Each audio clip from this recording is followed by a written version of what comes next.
Hey everyone, welcome to another episode of our Quarantine Chronicles. EJ could not be with us, but Ola, we have Ola here. Ola, how have you been? Good, good, good. Good to see Yeah. everybody. Yep. Buchi, how's it going? Good. You can see each of us, since Ola is still keeping up his hair, I think you have a way where you shave. And my own I beard is going out of control. My hair is in a terrible mess. It's like a forest, you know. It's, quarantine thing. Baba should be essential. It should be. My beard is going out of control, my hair. Getting But really, it's getting becoming an emergency. yeah. So this episode, we're trying to do some nostalgic yesteryears. We're going to do an all-time great EPL, English Premier League 11. The Premier League started from what, 1992. So now we'll do an all-time great 11. The manager and bench. Try to switch it up a little bit, not just all-time. Try to add the bench to make it a bit more interesting. But before I do that, I'd like to do this before we give people what they want. At least let's tell them where they can find what they want. So we'll start with you can find us. We have a podcast. You can find us on Spotify, Acast, iTunes, wherever you get your podcast. It's called the Footie Fantasy. Footie is FOOTIE. Fantasy is all one word. The Footie Fantasy podcast. You can find us on Twitter, Footie AD Fantasy. You can find us where this video is going to be uploaded on YouTube. The full video will be Footie Fantasy. On Instagram, we also do like 1 minute summary videos if you want to just get summary highlight of how everything goes. That's Fantasy Footy. We also have a page, a Facebook page where we upload content. The content goes on there too. It's called Extraordinary Footy Fans. So we'll start with Ola. Ola, tell us your Okay. all-time 11. Hopefully you don't put all Liverpool players there. Of course, Liverpool have won so many Premier League titles, so I'm going to play it. Well, for my starting 11, I'll just let you guys know I'm using a diamond formation. So Okay. it's going to be four defenders, four midfielders, two strikers. Okay. So the diamond formation. So there's going to be a defensive midfielder, two central midfielders, and one attacking midfielder. My goalkeeper, Peter Cech. I'm putting Peter Cech in goal. I think he has a couple of records that he has. I think he has highest number of clean sheets in the Premier League era, I think. And he won league titles at Chelsea. No, he didn't win one at Arsenal, but he was a consistent goalkeeper. So I'm putting Peter Cech in goal. Left back, I'm putting Ashley Cole.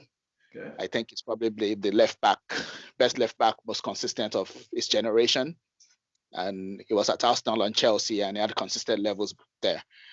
Centre back, I'm putting Rio Ferdinand. I think he was the quintessential centre back. Like he made things look easy. You know, he was that good. He made Rolls things look Royce. Rolls Royce. Yes, I think that nickname was actually coined for him. So and he fits Yeah. it. Yeah. Yeah. I'm putting Rio Ferdinand. Then next to Rio Ferdinand, I'm putting John Terry. Okay. I forgotten the tags, the leader, legend, captain, or whatever Chelsea fans have him as, but it Yeah, feels, leader, legend, captain. yeah, it feels each of those words perfectly, and it led them to two league titles. And also So, Cheetah. I didn't go there. I didn't I'm go. just joking. Kept leader legend Cheetah. Some people say that. Some fans they say that. I think Tottenham fans say that. Go ahead. Okay, I'm not looking for trouble. Okay, and right back, I'm going to put Trent Alexander-Arnold at right back. Yeah. And spend 10 seconds just describing what that right back is. I've not seen a right back who is a playmaker. And Okay. opponents are actually having to make plans to nullify him. And that happened last season. Even United had to play two left backs to nullify him. They had to play Shaw and they had to play Brandon Williams.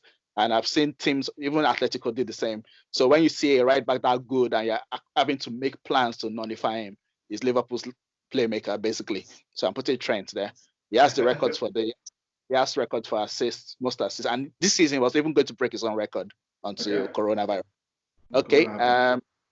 Defensive midfielder Patrick Vieira for me. I think his technical excellence and the way he drove Arsenal. I don't think Arsenal have never replaced him since he left. It's been pretty obvious since he left. If not won the league title since he left, actually. So, central midfield, I'm putting Gerrard and Lampard, goal scoring, creating of chances and everything. I don't have to talk too much about them. They're both legends. Attacking midfielder Paul Scholes, but I don't want Paul Scholes in my midfield. Paul Scholes can't tackle. I want him up front, creating, scoring. So I'm putting Paul Scholes as an attacking midfielder. And my you're playing Diamond, right? Diamond, yeah. Okay. Gerrard and Lampard are the central midfielders. Vieira is the defensive midfielder. Paul Scholes is further up front behind my twin strike force of Thierry Henry and Alan Shearer. Goals. Both guys banged in a lot of goals. Those are my first 11. Am I supposed to give my subs now or? Yeah, give your subs now. They will come. Give your subs now. Okay, subs. I'm going to rattle through that because we don't need to give descriptions for subs. Goalkeeper Edwin van der Sar. Okay. I'm going to have a full back stroke center back, Cesar Azpilicueta, who I think has been very underrated in this Premier League era. Okay. Attacking midfielder substitute to be Yaya Toure for me. Central midfielder substitute N'Golo Kante. Okay. 3 forwards, wide forwards who can play also up front. Cristiano Ronaldo, Sergio Aguero, and Mohamed Salah, who has won 2 golden boots back to back and was on track to probably win a 3rd one. So those are my subs. Interesting. For sure. But you want to go first? But you go first. No, go. No, I say you go. Tell the person you don't agree with. You're supposed to point out one person you don't agree with in his list. I don't agree with Trent Alexander-Arnold. Yeah, he's a good player, but he hasn't been here long enough. There's a lot of people with a body of work better, and then also the idea of him being the first attacking fullback or fullback that you have to make plans for. Forget that Ashley Cole was exceptional at playing as an attacking fullback, and Dennis Irwin as well was also very exceptional at creating chances. End product. What was the end product? Ashley Cole, I'm sure never got more than 5 assists per season. That's right. 3. That's right.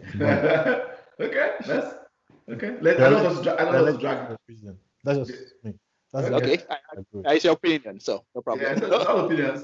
Today's all about opinions. My own opinion is that there's no way you can not put Cristiano Ronaldo in all-time 11. He's the only one out of it that won the World Footballer of the Year.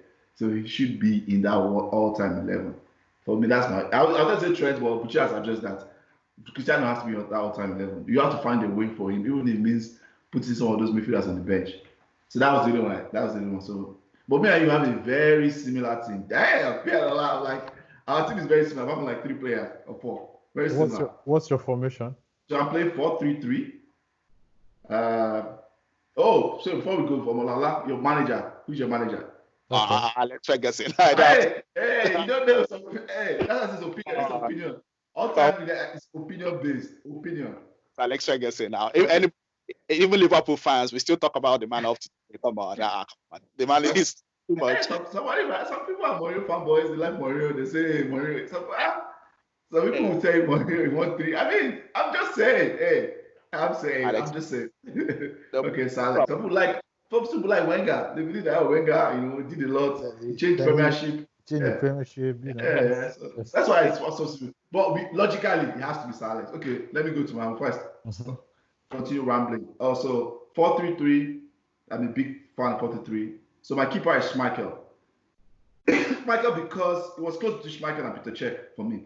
But I chose Schmeichel because Schmeichel was one of the big reasons. Well, there were a lot of big reasons for us, but big reasons why we dominated in an era where defending wasn't by systems. Back then, defending was by individuals, and there was not defending wasn't by systems. So keepers were exposed way more back then. So that's why I go with Schmeichel. I think Schmeichel gave our backline a lot of times when our backline did not get locked down solid, in my opinion, until the later years of Schmeichel's time when we got Sam and I think it was Sam and who was his partner again? David, was it David May? I can't remember who's that was Sam's partner. I think it was David May or Ron Johnson. Ronnie Johnson. Yeah. We didn't get locked down so until the earlier years we were just anyhow.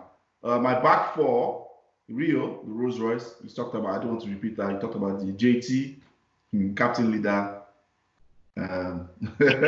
captain leader C. I'll just call him C.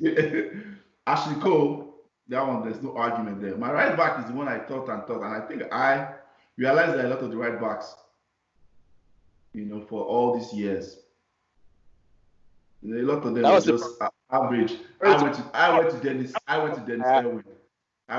Irwin. The reason is why because he played both ways, but he was very consistent. He could score free kicks, he was creating assists, and he was very, very consistent. He wasn't typically he played more right back, right, Gucci? Am I right?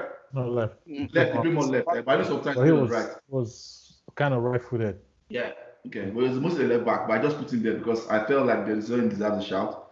Yeah, he did. My three in midfield was Vieira. That was very close to for me. But I put Vieira there because I just feel he was just better than my other choice. On the left is Scholes. On the right for me is Gerrard. My three-pronged attack is Shearer down the middle. Shearer most likely would have not made it. I might put somebody else there, but I thought of longevity. I have to put one person just for that, who was constantly prolific and of course highest goal scorer ever. I have to put Cristiano. Cristiano was in Premiership for a short time. I put him there just because he's the only one with the World Footballer of the Year. I mean, that's 3 years of domination. 06, 07, 07, 08 was total domination by Cristiano. And he did also in Europe. So I had to find a space for Cristiano. Thierry Henry, of course, Igwe, like the Arsenal fans like to call him. So my bench is Peter Cech. Of course, he missed out slightly. My two defenders is Vincent Kompany. I mean, Kompany, he has been, for this City dominance this past decade, Kompany has been a key factor in it. All three different managers, from all the three managers. So the other person is Vidic. Vidic slightly missed out because he was in Premiership for 6-7 years. But those 6 years, at his peak, Vidic won. I mean, he won 2 PFA awards at his peak. So that has to count for something. So that's why I have Vidic in there. My midfielders, I have two midfielders. I put Roy Keane is on the bench. He slightly lost out to Vieira just because I felt like Vieira was more technical, was more skillful, brought more to the game. Roy Keane was also a fantastic footballer. A lot of people just think that he was a fighter. No, he was just a fighter, but he was slightly less technical and less talented than Vieira, in my opinion. The other midfielder is Lampard. I mean, box to box, the ultimate box to box player. Scored, could play as a 10, could play as an 8. I think highest goal scorer for a midfielder, highest goal scoring midfielder ever in Premier League. So yeah, he's still slightly missed out just because I felt like Gerrard could have been Lampard. Gerrard was in a better team. That's what I think. And Gerrard brings more. His driving and his intelligence is slightly ahead of Lampard. My two attackers, Aguero. I mean, Aguero would have gotten in my team, but there's no way he was going to get ahead of Henry, Shearer, or CR7. Aguero has been the best striker this decade. The last forward is Cantona. Cantona is another person that I slightly had to put on the bench. Just because of Cristiano. It was a toss-up team and Cristiano, in my opinion, and I put Cristiano there. Cantona probably had more of an impact to Manchester United, considering where we started from. But Cristiano's dominance was worldly. We didn't have that much success with Cantona in Europe. So that's why Cristiano edges it for him. So yeah, that's my own team. I'll let you guys. Who's your manager? Oh yeah, sorry, Sir Alex Ferguson. I thought that was kind of understood. I just chose that one by default. Yeah. I thought so. But yes, Sir Alex Ferguson. So with your team, there's nothing. I have nothing to disagree with the team. Just being honest. Okay. There's no. May I have? Like, I can't say, like, to change the team would make it my own team or something of that sort. So I wouldn't argue too much because then that would be the only thing I could say would be maybe Gerrard and Shearer can't be there because they never won the Premier League, for example. That might be the only thing I could say. But any other thing, I can't argue about contribution of any other person in there. That's just it. But just to correct you, Shearer won Premiership. Shearer won the Premier League. It's That's Blackburn. right. That's right. Mhm. That's right. So I can only argue with Gerrard. Yeah. Yeah. Okay. Ola. Well, considering the fact you put somebody who excelled at left back and you put him at right back, that showed you the dilemma Mita was in. Because when I was racking my head to find which right back has been like fantastic enough to be I know Gary Neville is good, but the fact that you didn't put Gary Neville there also speaks volumes, you know. So it's not because of beef. He was good, but I don't think he has. I think Aspilicueta has even been a better right back, even though Aspilicueta doesn't play as right back everywhere. So for me, I would put Dennis Irwin as right back. Dennis Irwin was if you put him at left back, I would have even probably agreed because I think he was a better left back than at right back. All the years I remember from watching, I know he played at right back sometimes, but couple of times, just a couple of times. I agree. Yeah, more than a couple of times, but he was a better left back. He was better at left back. I remembered him more as a left back. Of free kicks, and yeah, he was a player. That guy was a good player. So I want to agree with Erwin as right back. If he put somebody else, maybe if he said, what's his name? Toure, Kolo Toure, for example. He played right back for a long time for the Invisibles, but Dennis Irwin at right back when he was a better left back, I want to agree with that. And just, I know you said Ronaldo won, he was Ballon d'Or winner as a player in the Premier League. Michael Owen also won Ballon d'Or while he was in Premier League with Liverpool. So I don't think that should be an overriding factor. Michael Owen was a Ballon d'Or winner in 2000. It wasn't World Footballer of the Year, though. It wasn't World Footballer of the Year. Those are two different things. Yeah, but that's the thing. There was no World Footballer of the Year there. That was the top prize in football. Yeah, that's true. It was Ballon d'Or then. Prize in football. No. There was. When Michael Owen won it, there was. When Michael Owen won it, that was when the Ballon d'Or was for European players. Then there was a World Footballer of the Year. Exactly, that's what I'm saying. Everyone. Yeah, that's the one that who won it. Who won it then? Won it was when it was combined. Yes. Who won it then? When Michael Owen won, somebody else won it. That was when I think maybe Michael Owen. I don't think there was anybody who won the top prize that year. Maybe we'll have to go. There was a World Footballer of the Year. Then that 2000. There was a World Footballer of the Year. There was a Ballon d'Or. They were very different then. And people who are watching this, leave us comments about it. So leave us comments. We'll check it out obviously offline, but leave us comments. I don't remember clearly, but I agree more with Gucci because I think I remember him. Yeah, before the end of the episode, I'll tell you. In 2000, what did you say? I think it was one. He won it in 2001. Luis Figo won World Footballer of the Year. Oh, yes, Luis Figo. Okay. All right. Figo won it. Yeah, Ronaldo won 2002. Yeah, it was Figo. That's that I remember. So I remember it used to be separate. Yeah, okay. Separate. Yeah, my team is my coach is Alex Ferguson. There's since nobody took this thing to give him honors because it was so obvious, so nobody said. Like I keep saying about the guy, he's becoming more and more of a textbook where I think it's that thing where can they just go and take his brain before he passes and freeze it and put it, somewhere so that we can keep tapping into it forever. Because like there's almost nothing he didn't experience. There's nothing. It was a textbook. Defensive football, offensive football, pack the balls, whatever he did it, he won whichever way, beautiful, ugly. So he was just it. My team, I went with 4-3-3. I went with Michael as goalkeeper. It was between Schmeichel, Van der Sar, and Czech. And I went with Schmeichel because there was something about Schmeichel. There was this character he had. But even when he left Manchester United, it was so hard to replace him. Now, I'm not trying to say Van der Sar wasn't great. Van der Sar was actually, to me, a better goalkeeper than Schmeichel. Technically, I think he's the best of all the keepers. The best record. Technically, in everything, he was more complete than all of them. Like some of them were excellent reflexes, whatever, but he was more balanced. He wasn't like exceptional everything, but he was just the keeper that was able to, his positioning, his every other thing was just excellent. But the thing about Schmeichel was when Schmeichel left, he was such a larger than life character that he was hard to replace. It wasn't about bringing the guy with the skill. No, it was about bringing a guy with a character. That guy was, he was just. That's what I saw him. I think it was even what made him retire, leave Manchester United early, because I think he was carrying more than just being a keeper. He was carrying so much, and he said it like I was retiring because it's too much pressure. I actually will tackle right back, because the thing that happened with right back for me was I was going to go with Gary Neville, but what happened with right back was it was a position that was underrated for so long that it was recently that right backs became more technical.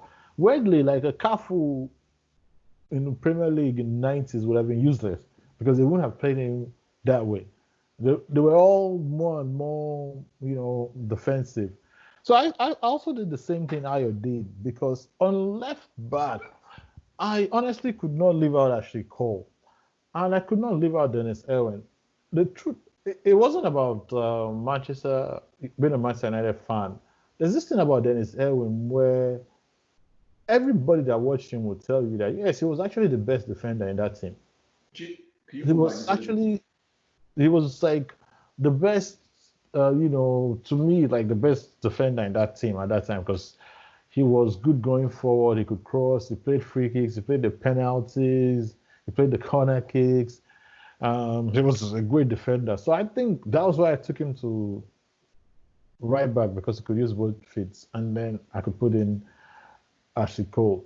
I think both of them were better than any right back in the Premier League. That's just the truth. I think for me, that was my own. Then I went with Vidic and John Terry, because both of them were very good going forward as well. I don't have to explain how good they were defensively. They were rocks. The weird thing about these two guys is they could actually play the ball. Like, Rio Ferdinand is called a Rolls Royce because he was silky, he was good. But John Terry and Vidic could actually play. They could pass the ball. They could move with the ball. They could come out of the box with the ball. It was just that they were quite unfortunate that most of the time they had somebody else in the team who maybe could do it. And then of course they were not very fast. So they could not keep leaving their positions. So they didn't overlap a lot. But they were actually good on the ball. So that's why I'm playing both of them, because they can pass the ball, they can head the ball, they're strong, they were just, to me, the complete defenders.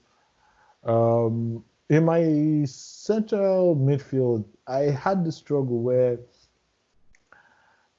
the 90s midfield and the current midfielders are so different. There's this thing where you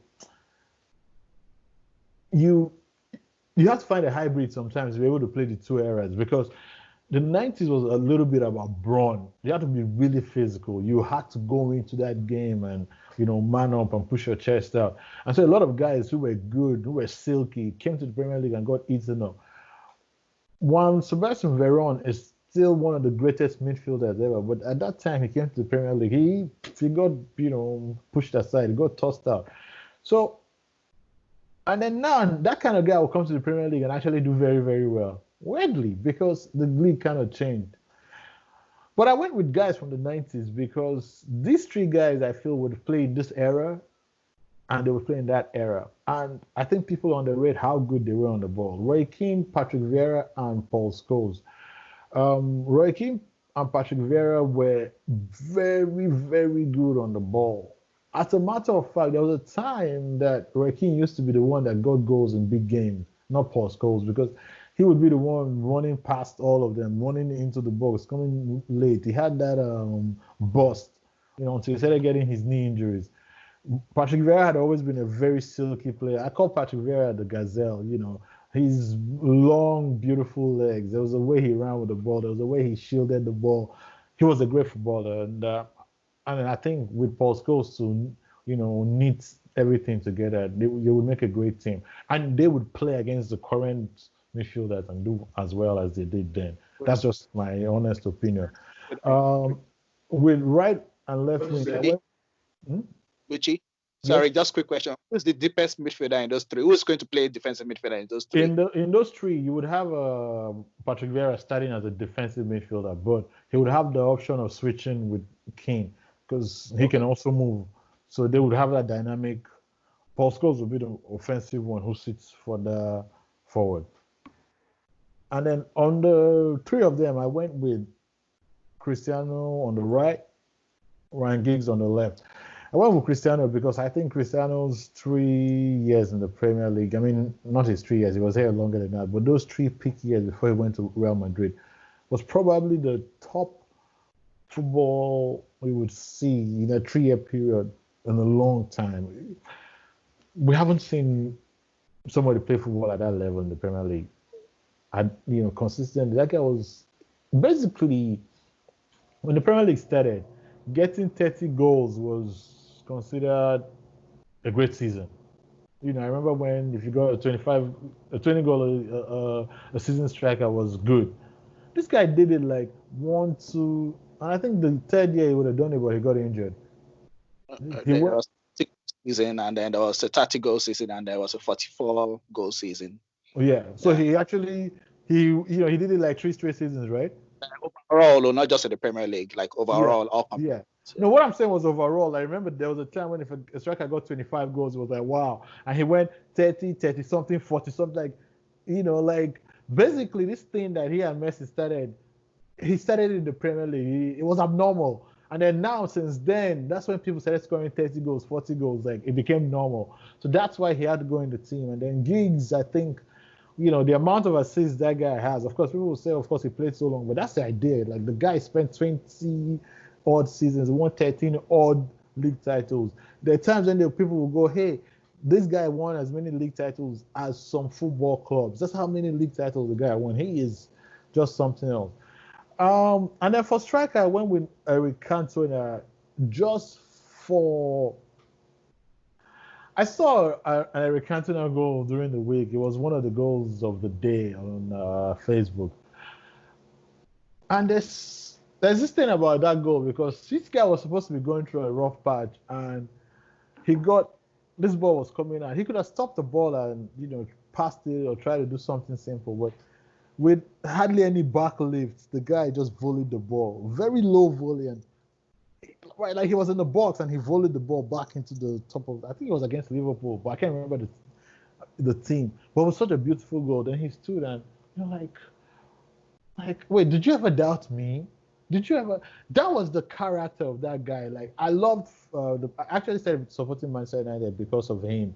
And then I became a fan because of Alex Ferguson. But there was this thing about him. He strutted like a king. And, he was the Zlatan before Zlatan. He was like he said, the seagulls will, trawl after the fishes kind of thing. He was the star of the show and he did it. My subs quickly are Van der Sar, Gary Neville, Jaap Stam. Jaap Stam was another guy that was here for a short while but did a lot of good things. It was great. It's Steven Gerrard. Yaya Toure, Henry, and Rooney.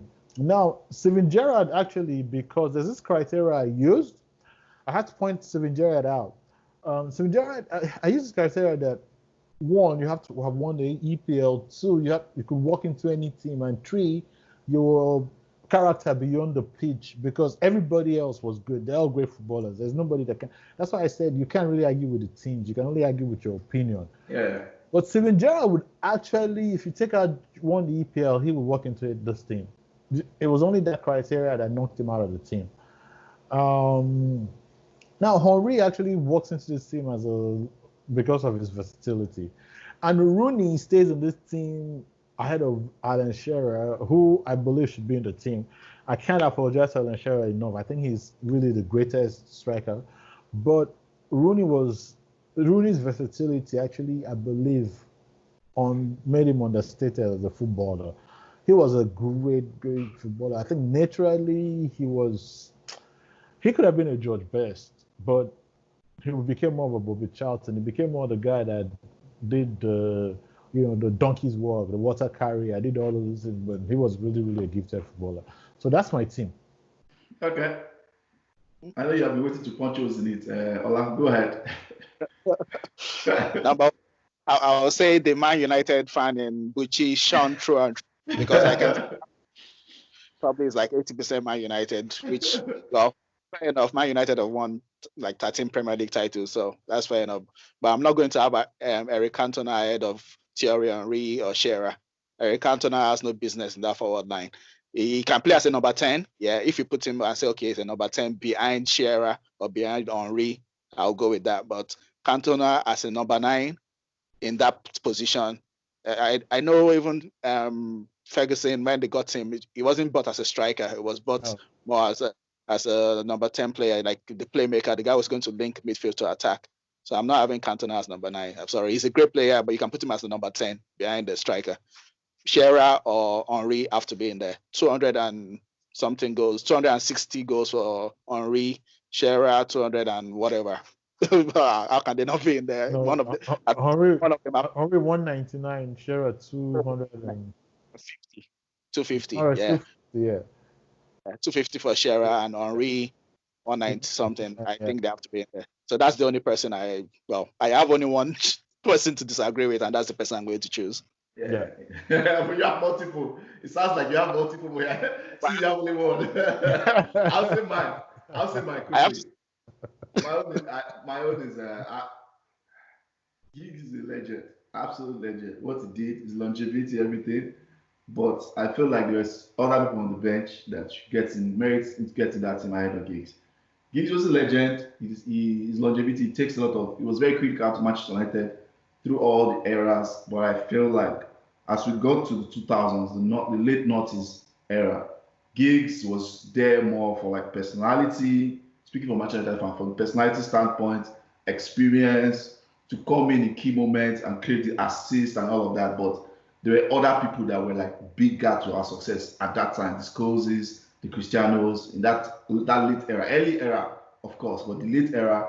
So that's why people like Henry, Shearer absolutely have to get in that team ahead of Giggs. That's just what I think of that team. But I mean, again, it's an opinion-based team, and it's crazy when you think about the amount of players, great players that played in this Premier League for 25 years.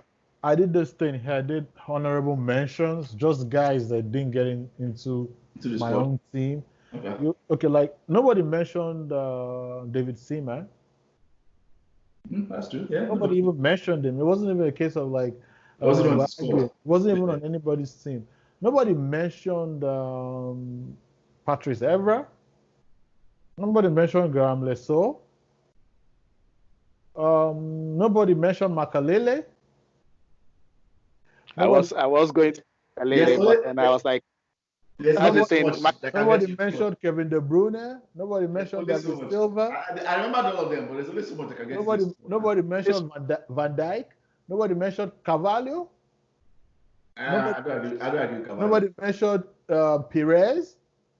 Yeah, nobody mentioned Ginola. Nobody mentioned players. If we are going to mention all them, we should just make it 20. We'll do a 24-hour podcast. What's his name? RVC. Nobody mentioned Andy Cole. Nobody mentioned. Okay. Nobody mentioned Beckham. Like. Okay. If you want to mention everybody, we'll do a 24-hour podcast, and we know we don't have time. Yeah. There are so many greats. And again, if you are watching this, leave us in the comments. We'd like to see your all-time EPL 18-man squad. I guess that's what it is, that 18-man squad and manager. Leave us in the comments, YouTube, Facebook, Twitter. All of this will go up when it's ready. We would like to see your own all-time 11. So we'll try to do funniest moments. We'll close with the funniest moments that we have seen in the Premier League. I think in football generally, there's so many. Depending on what you see as funny, I guess. Depending on what you see as funny. I know what's coming. You know what's coming. I'm going to disappoint you. When I said that one before, I was like, actually, that for me that was more like malice rivalry. So no, that's not one. The funniest one I remember seeing that, like, literally I was laughing. I remember watching this guy, I was laughing. My father was laughing. What this was? My own is Liboya and fighting. Who was the second person? Randaya. We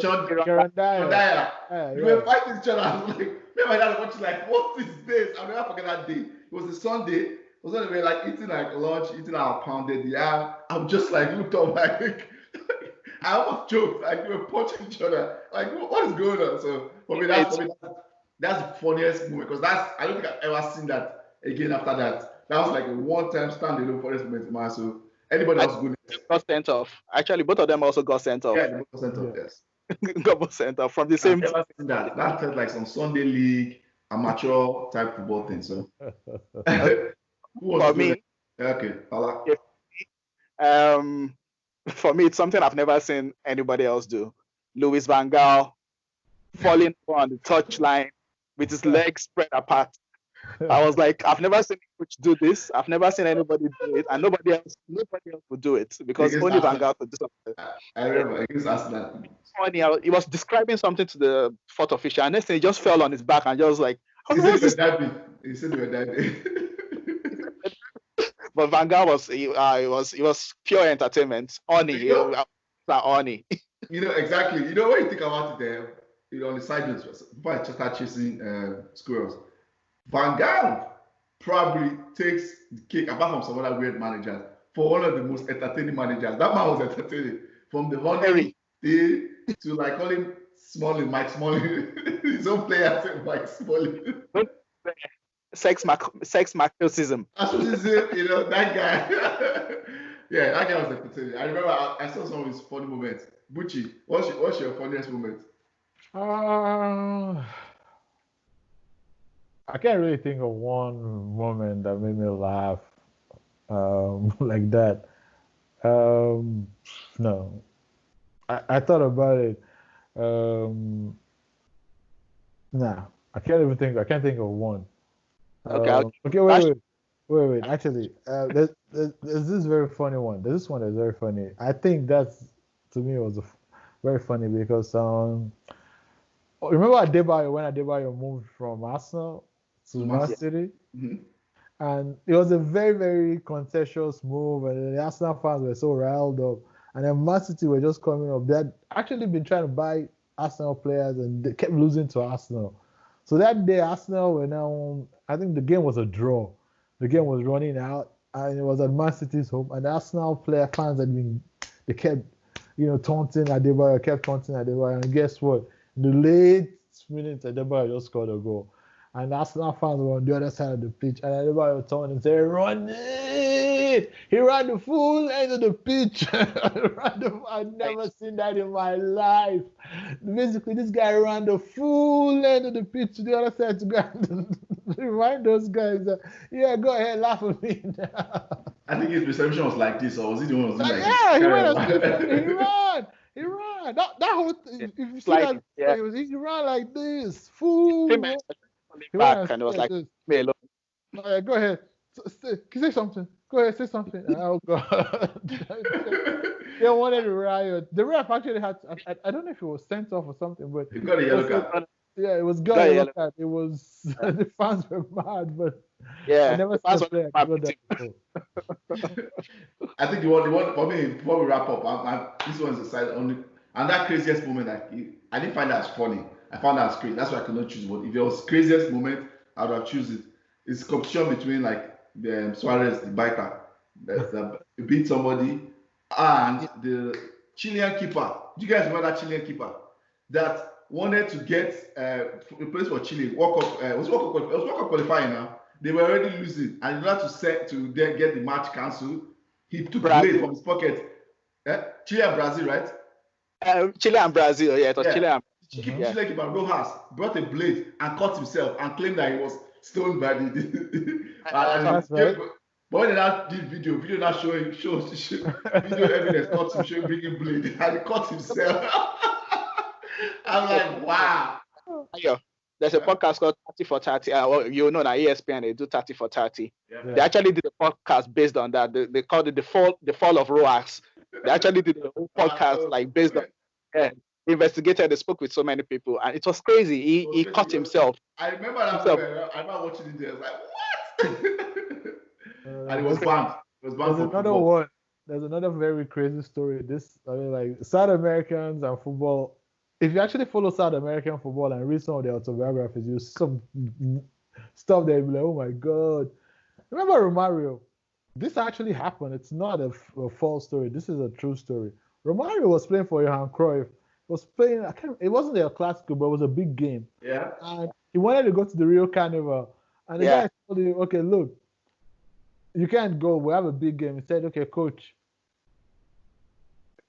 if I score 2 goals, can I go? Yeah. The guy said, yes, you can go. I said, no problem. The guy booked a flight just after the game. Before the first half was over, he Scott scored. White. Scored twice. Told the coach, sub me. Coach was like, no, chill. He got to halftime. The coach said, look, score 1 more goal. I'm telling you, 5 minutes into the second half, this guy scored. Like, basically, the guy had to, he was soft, and the guy went to the carnival. And this actually happened. It wasn't. Yeah, I did. I remember that. Well, this was fun, guys. Again, if you're watching this, follow us on all our channels. It's going to be at the end of the video.